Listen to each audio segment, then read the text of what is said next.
Buenas, ¿qué tal? Hay actualizaciones que añaden criaturas nuevas. Otras que cambian el mapa.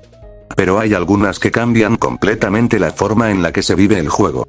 No solo cómo cazas o sobrevives, sino cómo interactúas con otros jugadores, cómo se forman los grupos y cómo se construyen roles dentro del servidor. Porque de repente ya no se trata solo de crecer, pelear o escapar. Se trata de proteger algo. De cuidar un territorio.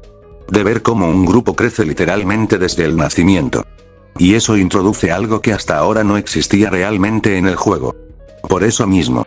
Hoy hablaremos sobre lo que traerá la anidación, una mecánica que podría cambiar completamente la forma de jugar prehistoria, analizando toda la información oficial del Trello, los sneak peeks mostrados en Discord y lo que ya se está probando en el servidor de pruebas. Antes de empezar con el video, les invito a unirse a la comunidad de Discord, así que pásate por ahí y deja tu like si te gusta este tipo de contenido, porque ayuda muchísimo a que el canal siga creciendo. También recordarles que ya pueden ser miembros del canal y apoyar directamente el contenido que hacemos. Fundamentos de la anidación. La anidación será una de las actividades sociales más grandes del juego. Según el Trello, el objetivo principal del sistema es que los jugadores puedan socializar, cooperar y formar grupos de una manera más orgánica. El sistema funcionará de forma bastante lógica dentro del mundo del juego. Cualquier hembra adulta podrá crear un nido. Esto significa que no será una mecánica limitada a ciertas especies o a ciertos jugadores específicos. Si tienes una criatura adulta hembra, podrás construir un nido. Para hacerlo habrá un botón o interfaz específica que permitirá colocar el nido en el mundo. Este nido tendrá su propio modelo físico dentro del mapa, lo que significa que no será solo un menú o una función invisible, sino un objeto real que otros jugadores podrán ver. Una vez colocado el nido, la madre deberá permanecer cerca de él para comenzar a producir huevos. Sentarse o descansar cerca del nido acelerará el proceso de incubación, lo que introduce una mecánica interesante. Cuidar el nido realmente importa. Los huevos aparecerán físicamente dentro del nido. No serán solo un contador invisible. Serán entidades dentro del mundo que pueden ser vistas, recogidas o incluso robadas.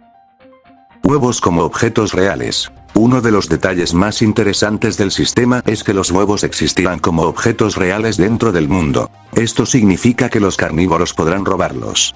Un huevo que haya sido robado del nido todavía puede eclosionar si no es destruido.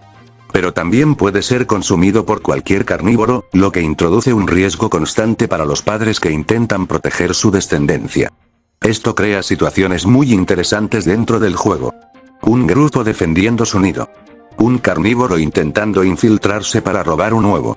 O incluso jugadores intentando rescatar huevos antes de que sean devorados. La anidación no será solo una mecánica de crianza. Será también un nuevo tipo de conflicto dentro del mapa.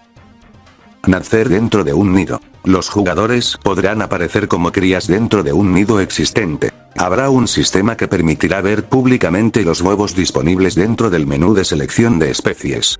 Los jugadores podrán enviar una solicitud a la madre para nacer en su nido. Esto significa que no necesitas necesariamente comenzar tu partida como un adulto independiente. Puedes empezar tu historia como parte de una familia dentro del juego. La madre podrá aceptar o rechazar solicitudes, invitar a jugadores directamente a su nido o incluso bloquear a ciertos jugadores si no quiere que participen. Esto introduce algo muy interesante: control social dentro del grupo.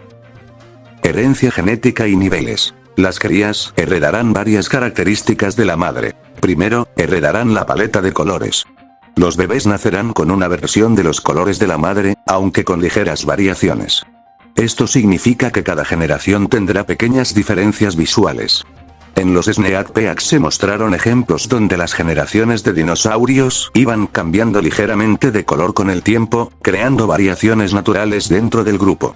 Además, los jugadores que nacen mediante anidación heredarán una pequeña cantidad de niveles de la madre. Esto significa que no empezarán completamente desde cero. El límite actual de herencia está aproximadamente en un 10% del nivel del padre o madre, con un máximo aproximado de nivel 6 si el padre está cerca del nivel máximo actual.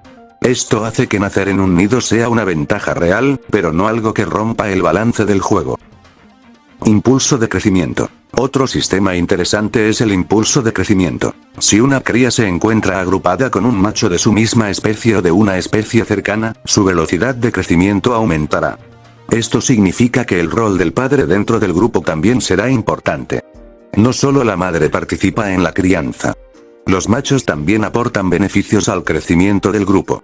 Esto incentiva el juego cooperativo y hace que las familias dentro del juego tengan sentido real dentro de la mecánica. Mutaciones de anidación. Ahora entramos en uno de los sistemas más interesantes y posiblemente más buscados por los jugadores serán las mutaciones. Las mutaciones serán cambios estéticos que pueden aparecer en las crías nacidas mediante anidación.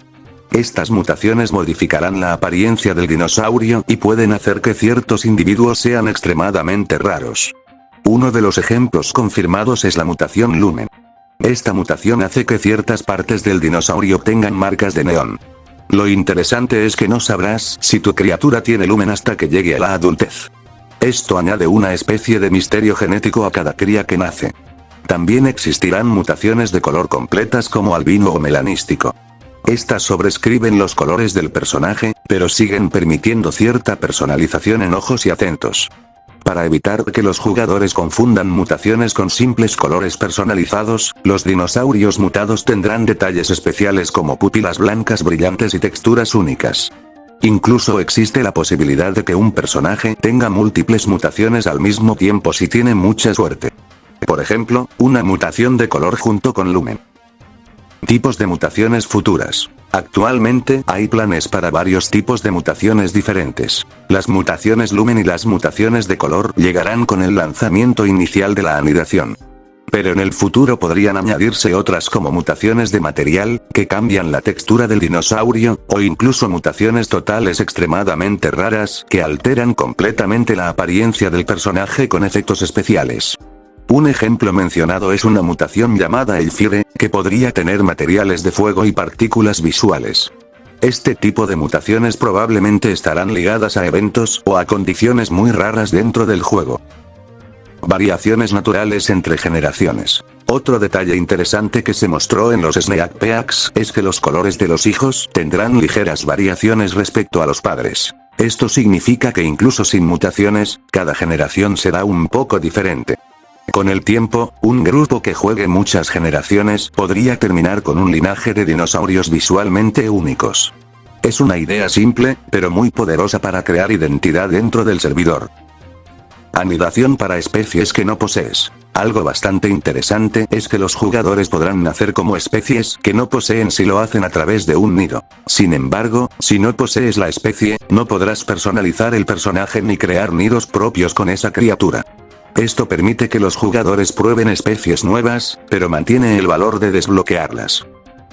Sistema experimental en el servidor de pruebas. Actualmente la anidación ya se puede probar en el servidor de pruebas. Los jugadores pueden colocar un nido presionando la tecla B o utilizando el icono de nido en la interfaz.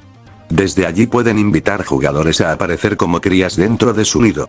En el servidor de pruebas, algunos valores están aumentados artificialmente para facilitar el testeo.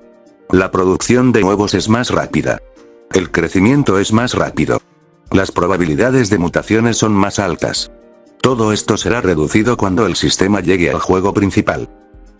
Conclusiones. La actualización de anidación no es solo una mecánica nueva. Es un sistema que introduce generaciones, genética, cooperación entre jugadores y nuevas dinámicas de conflicto dentro del mapa. Los nidos serán lugares físicos que deberán protegerse. Los huevos podrán ser robados o devorados. Las crías heredarán características de sus padres y podrán obtener mutaciones raras que cambian completamente su apariencia. Además, la posibilidad de nacer dentro de un grupo, crecer con otros jugadores y formar linajes de criaturas introduce algo que Prehistoria no tenía hasta ahora: historias emergentes creadas por los propios jugadores. En resumen, estas son las novedades principales. La anidación permitirá que hembras adultas construyan nidos donde aparecerán huevos físicos. Los jugadores podrán nacer como crías dentro de esos nidos mediante solicitudes o invitaciones. Las crías heredarán colores, niveles y ciertas características de la madre. Existirán mutaciones raras como lumen, albino y melanístico. Los huevos podrán ser robados o devorados por carnívoros. Y el sistema ya está disponible para probarse en el servidor de pruebas. Ahora quiero saber qué opinas tú. ¿Crees que la anidación hará que los jugadores formen familias y territorios reales dentro del mapa? ¿Te gustaría conseguir mutaciones raras como Lumeno Albino en tus dinosaurios? Déjamelo en los comentarios, porque leo todo. Y si se quedaron con ganas de más, les dejo por acá mis otros vídeos que les podría interesar. Nos vemos en el próximo video. Bye.